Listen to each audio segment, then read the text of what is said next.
Hi everyone, thanks for being here. I hope this video finds you in good health and secure. Namo Myoho Renge Kyo.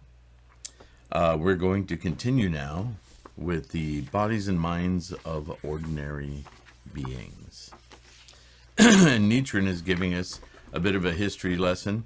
And just to remind you as to whether or not you want to study on your own, in the next paragraph, he introduces Tripitaka Master Ji Chao as a translator.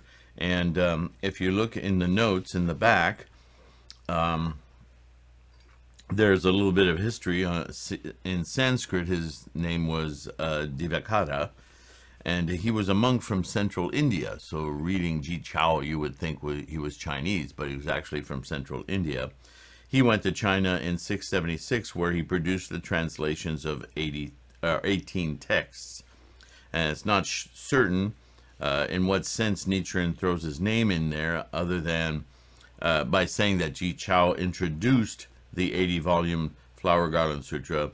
There may be, because there are facts of Fa Tsang in China using the Entering the Dharma Realm chapter of that translation of the Flower Garland Sutra as it supplements a deficiency in the earlier translation. So little eye-opening, little tidbits like that. If you're interested in the history, how things moved from one country to the other, we are talking about that after all, and that may be a fascination for you. And if it helps you understand the story so that it creates a greater depth of conviction for you about how these teachings moved around and how they may have leaned one way or another depending on the culture that was interpreting them. I've already talked at length before about, and you can look for some old videos on this channel about whether the sutras are the actual words of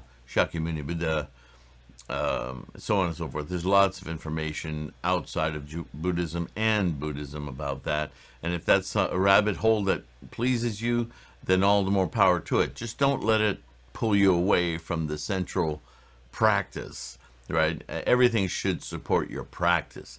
If it starts becoming some other earthly desire, some distraction, then maybe at some point you need to tell yourself, that's all I need to know to quell any doubts I had about this teaching, whatever that may be at the time as you're studying. So let's get into it. Later, Nichiren continues, during the reign of Empress Wu, the Flower Garland School appeared in China. Now you see how even though the Flower Garland or the Avatamsaka or the Qigong, whatever cultural language you're using to describe it, it's Shakyamuni's first sermon, which he only taught for a brief couple of weeks before he abandoned it to start his program of teaching and raising people's capacity, right? So the Avatamsaka, and it's a thick book, makes it into China much after other branches, but sutras, teachings have reached. So the order of the teachings is kind of discombobulated depending on which scholar traveled over the Himalayas and how long they studied in China before they came over, or in India before they came back over to China, or as in the case that he's about to talk about here, even as long as the Flower Garland had been in China, the translation of the Flower Garland Sutra in 60 volumes, which the great teacher Tendai had criticized, was set aside, and thereafter the school was established on the basis of a new translation, after Tendai, of the Flower Garland Sutra in 80 volumes, introduced by the Tripitaka master from India, Ji Chao, which I just spoke about. In general, this school teaches that the Flower Garland Sutra represents the, quote, root teaching. Well, it's easy to understand why it might be called the root teaching, because it was the first teaching that Shakyamuni uttered after his enlightenment, right? Of the Buddha, while the Lotus Sutra represents the branch teachings. This is a view of the teachings in a chronological order that says obviously the first teaching must be the foundation of Buddhahood or Buddha practice, right? Buddhism.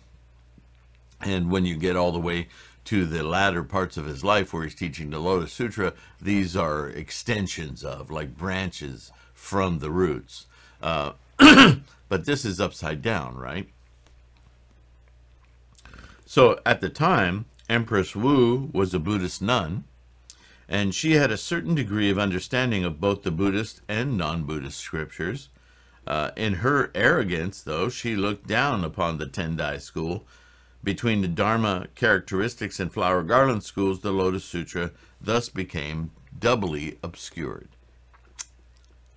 So it was minimized by this translation, which was brand new in the late 7th century to the Chinese audience, this flower garland in 80 volumes. That was the new text, regardless of the fact that it was abandoned by Shakyamuni himself only 2 or 3 weeks after he started to teach it, right? Later in the reign of Emperor Shangtsung, the Tripitaka masters Shan Wu Wei, Qin Changqi, and Pu Kung, who we've talked about many times, traveled to China from India, bringing with them the Mahavarachana, the Diamond Crown, and the Suddhikara Sutras. In both their character and doctrine, these three men were quite beyond comparison with the earlier teachings of Buddhism in China. And in addition, because they introduced mudras, hand signals, and mantras, all sorts of special little incantations, which had been previously unknown. Obviously, this comes from India because India has, as I said before, over 125 distinct languages and therefore distinct folklore, distinct interpretations of Hindu myths and Vedic myths. And so there's all these magical, mystical symbols to make, and it interpenetrated the spread of Buddhism. And so these people come back, and they're great scholars, but they inculcate all of this folklore and things into Buddhism, and thereby making themselves look like they know something all the other teachers never knew, like some secret knowledge. So it must be better, right? Human beings, we love that kind of mystic baloney. Anyway, it was thought that Buddhism had not really existed in China before their arrival. Do you see? So once all this, these hand signals and these mantras and everything followed with the teaching, which is very logical, very strict, but we can do all these things. Ooh, that must be the real teaching. These men declared that the Tendai school was superior to the flower garland Dharma characteristics and 3 treatises teachings, but that it could not measure up to the doctrines of the True Word Sutras with their little mudras and mantras. So at least they give Tendai the proper recognition for its place amongst the earlier teachings in China, but no sooner do they give it credit, he's no longer around, our school stands even higher than his scholarship. We're the dudes, right? Still later, the great teacher Miao Lo produced refutations of the Dharma characteristics, the flower garland, and the True Word schools. Schools that the great teacher Tendai had, of course, not criticized, because they hadn't gotten to China yet. But he did not carry out his refutations in a public debate, as the great teacher Tendai had done. Thus, the Lotus Sutra became like a piece of fine brocade worn in the dark of night, while the mudras and mantras, which are not to be found in the Lotus Sutra, were clearly visible before people's eyes. Therefore, everyone believed the True Word schools to be superior, because that was the fashion. Everyone was doing it. During the middle day of the law, Buddhism was introduced to Japan. in the 6th year of the reign of Emperor Kimei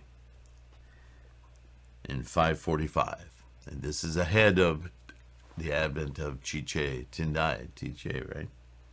During the more than 200 years from the reign of Emperor Kimei to the reign of Emperor Kamu, the 6 schools, the 3 treatises, Establishment of Truth, Dharma Characteristics, Dharma Analysis Treasury, boy, they had fancy names for their schools, Flower Garland, always there, and Precepts were propagated. Okay, so all of these sutras come to Japan, and they're teaching them all in the middle day. The teachings of the True Word School were introduced during the reign of the 44th sovereign, Empress Gensho, and those of the Tendai School during the reign of the 45th sovereign, Emperor Shomu. So those teachings didn't make it to Japan till later. But neither of these teachings was propagated at the time. The teachings arrived, scholars within the Buddhist order were studying them, but they didn't teach them to broadly, right, to their sanghas. During the reign of Emperor Kamu, there lived the monk Saicho, who was later known as the great teacher Dengyo.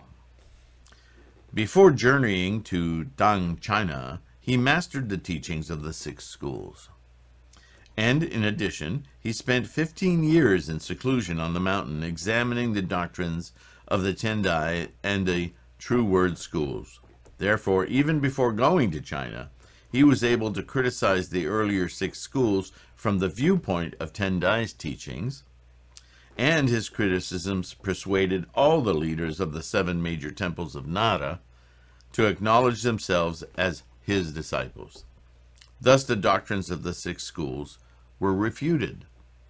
We don't need to deal with those anymore. We see that they were useful early on as a training of sorts, but in the grand scope of how we should practice attainment of Buddhahood, they're no longer useful. No longer in this middle day of the law. They won't help people progress. Later in the 23rd year of the Enraku era, 804, he journeyed to China, returning to Japan in the 24th year of the same era. At that time, he propagated the Tendai and True Word teachings in Japan. But as far as their relative superiority was concerned, though he discerned it in his heart, it appears that he did not expound it to others. During the same period lived Kukai, later known as the great teacher Kobo. He too went to China in the 23rd year of the Enraku era and returned to Japan in the 3rd year of the Daido era, 808. He studied only the teachings of the True Word and propagated them in Japan. In his opinion, the Lotus Sutra could not measure up even to the Flower Garland Sutra, much less to the True Word teachings. Well, that's what he was programmed to do, right? The great teacher Dengyo had a disciple named Enin, who was later known as the great teacher Jikaku. He went to China in the 5th year of the Jowa era, 838, and returned to Japan in the 4th year of the same era. During those 10 years, he studied both the True Word and the Tendai doctrines. While in Japan, he had thoroughly studied the Tendai and True Word doctrines under the great teacher Dengyo, Gishin, and Encho. And in addition, during his 10 years in China, he studied True Word under the 8 distinguished teachers and received instruction in the Tendai teachings from Tsung Jui and Qi Yuan and others. After returning to Japan, he announced that the Tendai and True Word schools alike represented the flavor of ghee, the highest distillation of the teachings, and that the sutras of both schools were profound and subtle. An imperial edict was issued supporting these opinions. So Jikaku rose to prominence. After him there appeared Enshin, later known as the great teacher Chisho. Before journeying to China, he was a disciple of Reverend Gishin. While in Japan, he studied the Tendai and True Word teachings under Gishin, Ensho, Anin, and others. In addition, he went to China in the third year of the Ninju era, 853, returning in the first year of the Jogan era, 859. During his 7 years in China, he made a thorough study of the two teachings of the Tendai and True Word schools under such men as Fa Chuan and Yang Xu. He declared that the relative merits of the two schools of Tendai and True Word were as clear as though reflected in a mirror, but that this point would surely be disputed in later times, and so he would settle the matter. He therefore stated his opinion that the two schools of Tendai and True Word were comparable to the two eyes of a person or the two wings of a bird. Those who held interpretations at variance with this were going against the founder, the great teacher Dengyo, and should not remain on the mountain. An imperial edict was again promulgated in support of this position, and Enshin spread his interpretation throughout the country. So, we still have mudras and mantras for those who like that, and we have a strong contingency of Tendai from Dengyo. Unfortunately, they should be better distinguished. So the Lotus Sutra is hanging in there, but it's only seen as an equivalence of sort. Thus it would appear that though there have been many wise persons in both China and Japan, there have been none who would refute this interpretation. If it is valid, then those who practice in accordance with it are certain to attain Buddhahood, right? And those rulers who pay respect to it are bound to enjoy peace and safety in their realm. I had thought that, should I venture to share my own opinion with others, they would not only refuse to heed it, but in fact would try to do me harm, and that my disciples, my students, my lay supporters who heard my views would also be placed in peril. And in fact, everything has turned out just as I anticipated. It's hard to go against traditions, especially when they keep getting compounded by authoritarian governments. Not only are we forced to accept them, but we're forced to consider that they must be right, because how else would you live your life if you always thought your leadership was wrong? At some point, you just got to give in, right? That's human nature. We want to participate. We want to be a part of a whole. We want communion with others.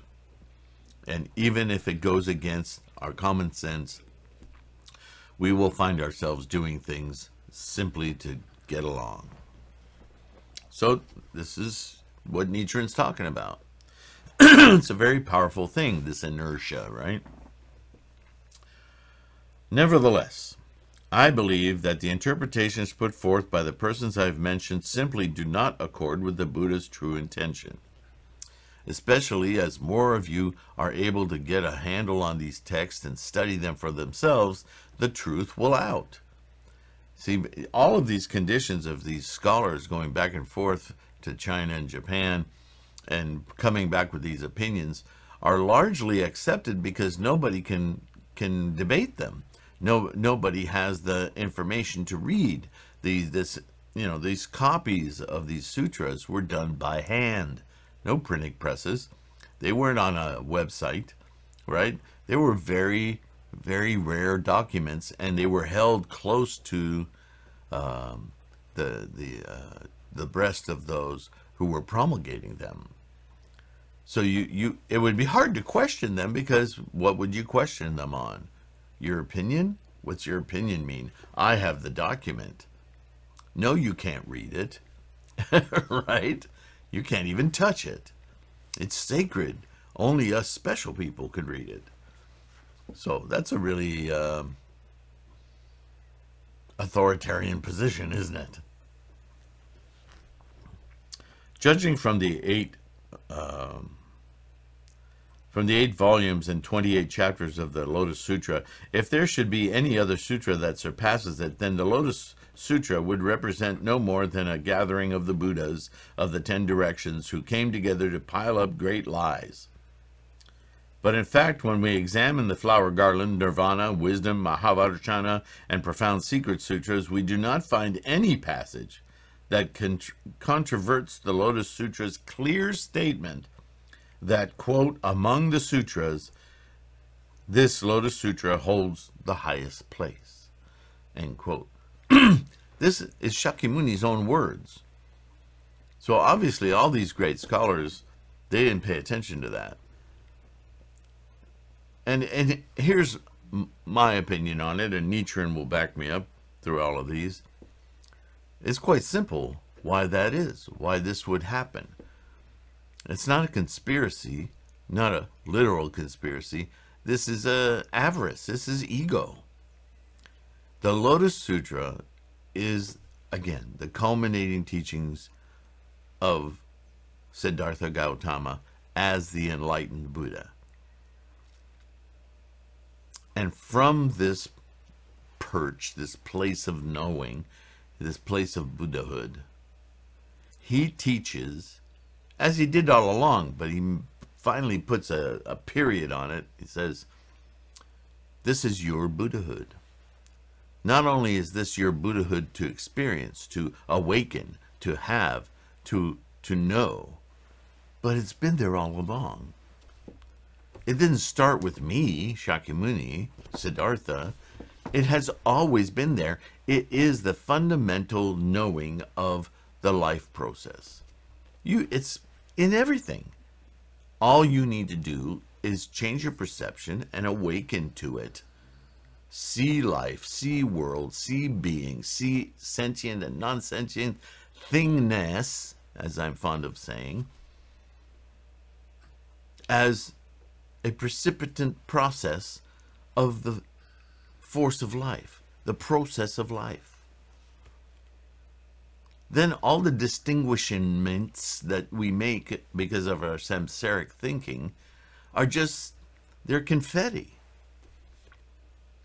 They're nothing to be taken with dramatic seriousness because they're just effects and manifestations of something that's far grander than this minuscule samsaric experience of things. Use this experience of things to rise above the confetti and see the great scheme of life. And what does that do? That puts all of the power, the control, the responsibility, the aegis on you, the individual. And if all the power and the capacity is on you, the individual, who needs a leader? You're the leader. You're the creator, the manifester, the seer, the sage, the bodhisattva, the Buddha. You. Uh-oh. Organizations don't like that kind of empowerment because it means they have a pretty weak role in your life. They don't hold the cards anymore. You do.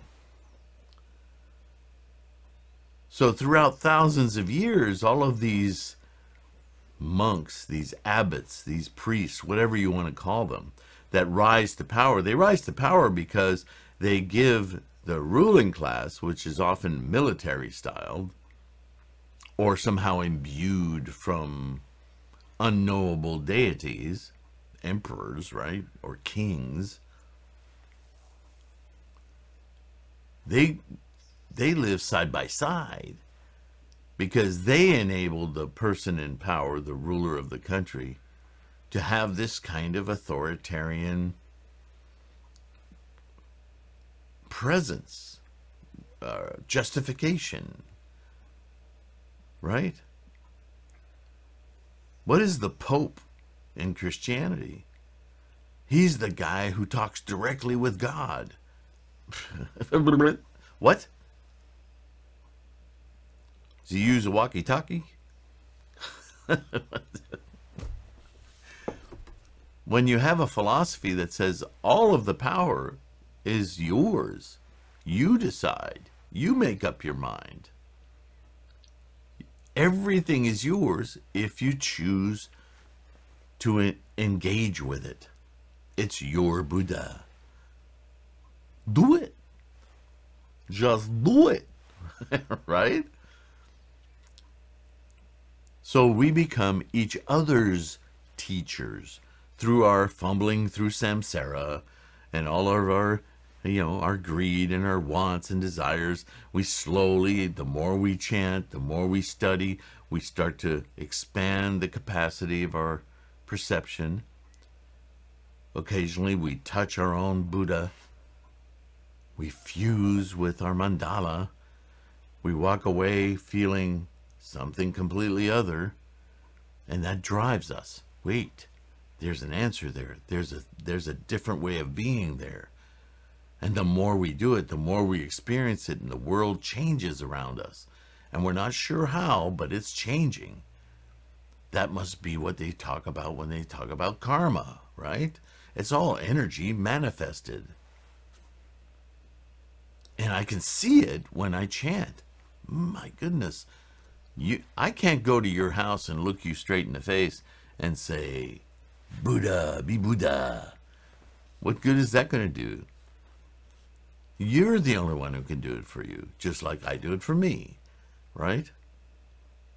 So the power is in each one of us. There's no need for great temples and organizations. Their only usefulness, not need, but usefulness, is to guard the scholarship of this practice. That's essential. That we all do that. Don't relinquish your responsibility and your power to authoritarian structures. That's not Buddhism. This is why the Lotus Sutra through the centuries keeps getting pushed down, because if you have the opportunity to read it for yourself, you'll go, wait a minute. This is all about what I can do, not what I can be instructed to do, or told to do, or not do. It's all in my hands. Shakyamuni says it. And this is how he attained his own enlightenment. He's telling us how he did it, so we too can do it. Wow, I don't need all that other stuff. That's an amazing thing.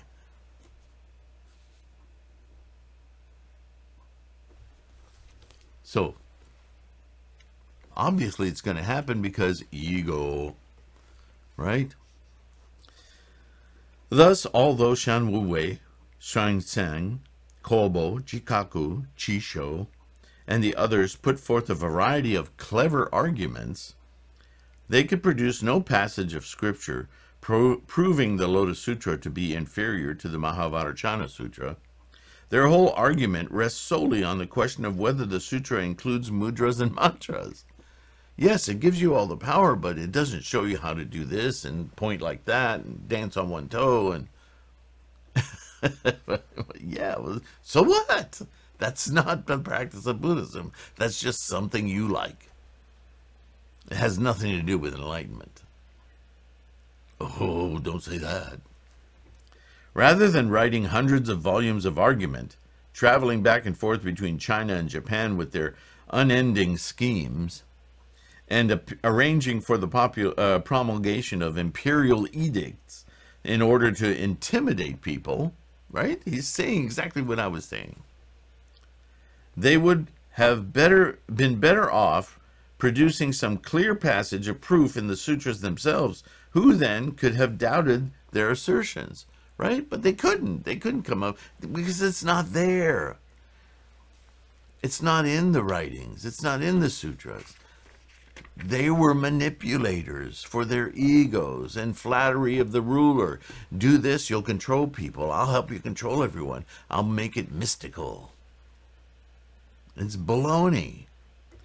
Dewdrops accumulate to form a stream, and streams accumulate to form a great ocean. Particles of dust accumulate to form a mountain, and mountains accumulate to form Mount Sumeru. And in the same way, trifling matters accumulate to become grave ones. This is the nature of little rumors and baloney. If there's enough of them and they last long enough, they somehow appear as indelible facts, right? How much more so in the case of this matter, which is the gravest of all. When these men wrote their commentaries, they should have exerted themselves in examining both the principles and documentary evidence of the two teachings. And when the court issued imperial edicts, it too should have delivered its admonitions after thoroughly investigating both sides and citing some clear passage. Why didn't they do that? Right? You would expect as a citizen that your government would take that responsibility, right? But see, that would assume that these teachers and government, the authorities, were invested in knowing the truth. But they don't care about the truth. Look at the government today. They don't care about what's really going on in the world or any empirical evidence of truth. They just care about ego, favor, power, money. How can they manipulate the largest amounts of people to fill their coffers and make them feel secure? Which they never will, because it's all built on baloney, right? By the way, I like baloney, all beef baloney. So don't think that I'm disparaging baloney. Just thought I'd throw that in. Where are we time-wise? All right, we'll go a little further. Not even the Buddha himself could repudiate his statement that among all the sutras he has preached, now preaches, or will preach, the Lotus Sutra stands supreme. Because that's what he said. Why would he alter that? How much less, then, can scholars, teachers, and rulers of states use their authority to do so? This statement of the Buddha has been heard by Brahma, Shakra, the deities of the sun and moon, and the four heavenly kings, and duly recorded in their respective places. These aren't real people, right? But this is Nichiren speaking in the parlance of the day, that this wasn't just written by some casual monk, that these were the words of Shakyamuni Buddha, translated into many different languages. His intent and his delivery of this method are absolutely known, even by those who would obfuscate it. So long as the people truly did not know of this statement, it seems that the false interpretations of the teachers I mentioned spread without anyone incurring retribution. In other words, had they known differently and willingly, with willful ignorance, discarded the Shakyamuni's words, had they been able to read the Lotus Sutra for themselves and know, and yet follow these teachers and rulers anyway, then they would be guilty of working against Buddhism.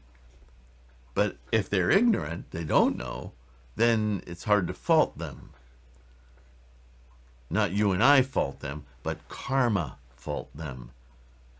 The Buddhahood faulting them, right? But once a person of forceful character has come forward to make this sutra passage known in a bold and uncompromising fashion, Nichiren, then grave matters are certain to occur, because now the energy of life itself is perturbed. You know better. Because people have looked down on this person and cursed him, struck him, sent him to exile, or attempted to take his life. Who do you think he's talking about, right? Nichiren. Brahma, Shakra, and the deities of the sun and moon, and the four heavenly kings have risen up in anger and become that votary's allies.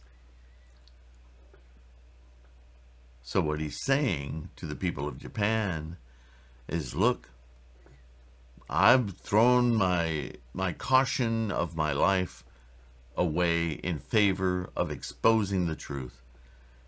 And by now knowing the truth and working against it, then the weather, the earth, every force of nature is going to rebel against you.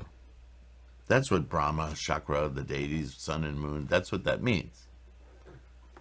And the people are about to be wiped out and the nation destroyed. Well, they've been dealing with famines and earthquakes and invasions from the Mongols and so on and so forth. And so Nichiren is drawing a straight line. Look at the conditions we're living in today and ask yourself, why? And then think about how fundamentally you value your life, your Buddha nature. If you don't value it, and instead, while knowing it is your supreme, highest form of expression, you choose to play these other games that actually not only are other, but they actively squash the capacity for your greater life condition, your greater life experience, your happiness, if we want to use that word, you're working against it, then how can you not expect to have everything you experience in the world be crap? You're inviting it. Though the votary of the Lotus Sutra may be of humble background, the heavenly deities who protect him are fearsome indeed. If an Ashura tries to swallow the sun or moon, its head will be split into 7 pieces. If a dog barks at a lion, its bowels will rot, and as I view the situation today, the same sort of retribution is happening here in Japan. On the other hand, those who give alms and support to the votary will receive the same benefit as though making offerings to the Lotus Sutra itself. Right? We've covered that many, many times. Every time Nichiren congratulates or appreciates or lauds a gift of sustenance sent to him, whether it's rice or robes or money, it's not he, Nichiren, that benefits. I mean, he benefits from a samsaric sense, but he recognizes that those offerings aren't for Nichiren the man. They're for Nichiren the votary, because they're actually meant to continue the strong propagation of the words of Shakyamuni Buddha, the Lotus Sutra. And so in that way, even though he's an intermediary of sorts, a bodhisattva, the offerings are all about Buddhahood, and the benefit is returned. As the great teacher Dengyo says in his commentary, quote, "Those who praise him will receive rewards that will pile up as high as Mount Calm and bright, while those who slander him will be committing a fault that will condemn them to the hell of incessant suffering." And the hell of incessant suffering is samsaric life. That's just it. The person who offered a humble meal of millet to the Pratyeka Buddha became the thus come one treasure brightness. You remember that story? He who offered a mud pie to the Buddha became the ruler of Jambudvipa. That's also a story we hear repeated a lot. Though one may perform meritorious deeds, if they are directed toward what is untrue, then those deeds may bring great evil, but they will never result in good. On the other hand, though one may be ignorant and make meager offerings, if one presents those offerings to a person who upholds the truth, one's merits will be great. How much more so in the case of people who, in all sincerity, make offerings to the correct teachings. Path to Buddhahood. In addition, we live today in a time of trouble, when there is little that ordinary people can do, and yet, busy as you are, in your sincerity you have sent me thick-stemmed bamboo shoots of the Moso variety as offerings to the Lotus Sutra, here in the mountains. Surely you are sowing good seeds in a field of fortune. My tears never cease to flow when I think of it. He's so appreciative of the students who get his mission, who get the Lotus Sutra, who in the face of all of the crap that's going on in Japan at the time, see the truth, hang on to the support the truth, their own Buddhahood. They're taking it to heart and supporting its constant votary so that it will never perish, so that they have the good fortune of experiencing their own Buddhahood through upholding the teachings of Buddhahood in the Lotus Sutra. This is Bodhisattva practice. This is what Nichiren understands, is he's raising bodhisattvas. It's so grand. Of course it brings tears to his eyes, right?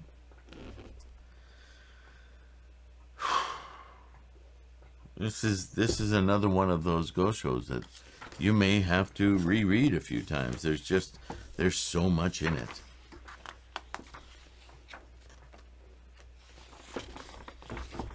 I think this next gosho, yeah, the next one's the last one, and quite appropriately maybe, it's titled New Year's Gosho. So this is a recognition of everything we've gone through and our dedication toward the future. New Year's Gongyo. That'll be the next one. It's a short one, but no less meaningful. I thank you so much for being here, for supporting what I do, this channel. Don't forget about the podcasts. And of course the website, the resource website. It's all there for you. It's free. I also have gohanzons that you can purchase from a very good printer online, so that you can get a proper mandala Nichiren created, no other monks' signatures on it anywhere, or sects or anything, just Nichiren's universal mandala. It's a digital print. You can frame it, you can enshrine it, you can put it in a butsudan, right? So that's freely available to you. If you have a problem financially or in any other way getting to that, some of you in other countries have contacted me from Vietnam and from other places where it's very difficult to, the fees of going to other international borders and everything has made it difficult. I can work something out with you so that you can download a pristine file and print yourself onto rice paper or whatever paper, something archival. Of course, you want to be very respectful. This printer puts it on archival art paper, whether it's glossy or I would recommend the matte, so that your lights don't create, shiny spots. I have a bookstore with books that have been there for years, so they're probably in need of some revision, but I have the entire Gosho translations that I've done, where I've tried to remove the cultural bias of words, not rewriting sentences. I don't want to go that far into possibly missing or misrepresenting the words of Nichiren, but certainly there are key Western words that were used strictly to manipulate a Western audience, and I've removed those and given them much more standard terms, so that the meaning of the sentence and the paragraph and so on and so forth comes through unabated, without these tripwires, these little verbal mines. Demysticizes a lot, because there's no mysticism in Buddhism. So when it starts to rear its head, something's wrong in the translation, right? So anyway, all of that is available to you. The links on the website, threefoldlotus.com. Yeah, well, that's it. I'll see you tomorrow. I will do the final Gosho, and then we'll go from there. Whether we may study some Nagarjuna, I may go back and revisit some of that. There's some other pieces here that I think would be interesting to talk about. And again, let me know in the comments what you think of me revisiting some of the old subjects I have on this channel. on the basics, things like what is daimoku, how does daimoku work, what do certain words mean, what is Ichinen and Sanzen, what is so on and so forth. I might have to do a recap because some of these are 6-7 years old on the channel, and maybe with more current terminology, my own understanding, because I'm always growing. I could do some short videos on these terms, everywhere from the 4 Noble Truths to the 10 Worlds. That's a big one. I have a lot of videos on that on this channel. You can use the little search icon with the magnifying glass, and you do a keyword on there, 10 Worlds, and it'll bring up all the videos that I've done over the years on that subject. But maybe you need some clarification, or maybe I missed something on that. So if you don't tell me, I don't know. But if you don't tell me, I'll entertain myself. So I will read and talk about different subjects about our practice. So it's not just the Gosho. I've done a whole series on the Lotus Sutra. I've talked about the Virmalakirti and the Lankavatara, and I've talked a lot about certain chapters of the Perfection of Wisdom, so on and so forth. So there's so much study material. Anyway, with that, I'll close this mouth, and I will see you in the next one. Thanks so much for being here. Namo Myoho Renge Kyo. I really appreciate you guys. Bye now. Hey, thank you for being here. Did you know there's a third way you can help support this channel, and it won't cost you a cent? Yep. If you are not able to be a patron on Patreon, or use the PayPal me at .com at Sifu Sylvain, because you don't have the financial fortune to help support this channel right now, you, as I say, always support this channel by watching. But you can also help us grow so that maybe one day we can get over 10,000 subscribers, and YouTube will grace us with monetization. It's not a lot, but if you can make sure you're subscribed and share a video, like a simple one, just go into the search criteria and type monk, and you'll have a video that'll come up that's been up for years about what is a monk. It's called monk, who, how, where, something like that. That might be a great introduction to somebody who doesn't understand what a monk is to begin with. It's a tool. Use this channel as a tool to help you with your bodhisattva practice, and share a video to somebody who you think, oh, I know somebody who'll benefit from watching this. And in that way, you can help us grow. And that's a really good way to help your practice along as well. So just wanted to drop that in on you, in case that's something that you might find useful. Take care of yourself again, and I'll see you soon. Bye.